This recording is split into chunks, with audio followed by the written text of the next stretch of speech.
Welcome, everyone. Today we're doing a deep dive that honestly connects some pretty unexpected dots. 5th century sacred linguistics, modern cosmic physics, and even the internet. Yeah, it's quite a synthesis. Our mission really is to trace this single two-vowel sound IA from, way back then right up to Einstein's famous equation EM2del, and get this, the actual thermodynamic reality of the digital cloud.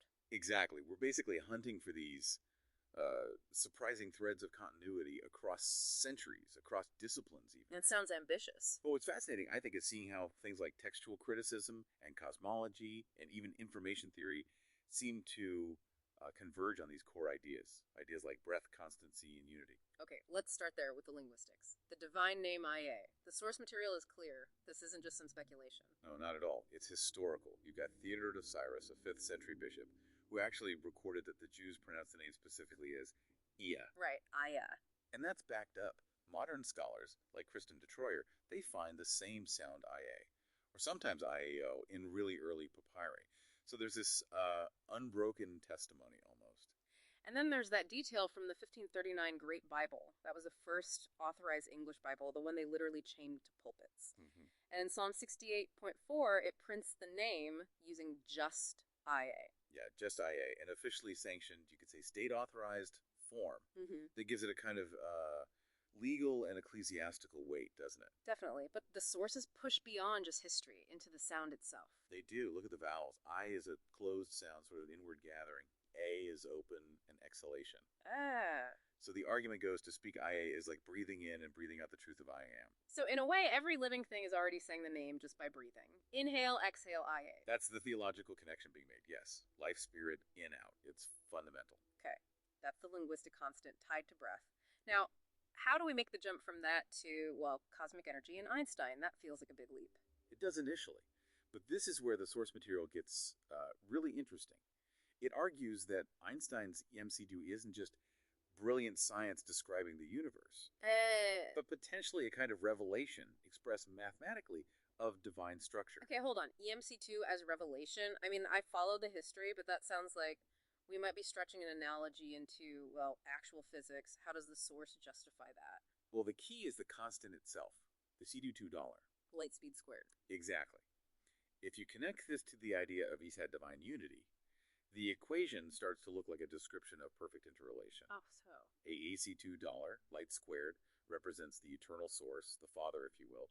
It's the fundamental constant that authors time and space. Okay. Then the dollar mass corresponds to the word, the logos, the tangible, manifested reality. Analogy. That corresponds to spirit, the animating force, the dynamic aspect. So Genesis 1.3, let there be light. It wasn't God making light appear out of nothing.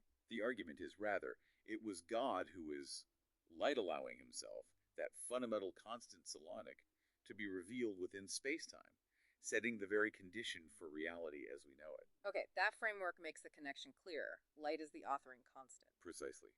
But then, what connects the energy and the form? What's the bridge? That must be information. Information, exactly. And this takes us right to Landauer's principle. Ah, Landauer. Crucial, because it says information isn't just abstract, it's physically real, right? It has a cost. That's it, exactly. Landauer showed that erasing even a single bit of information requires a minimum amount of energy and generates heat.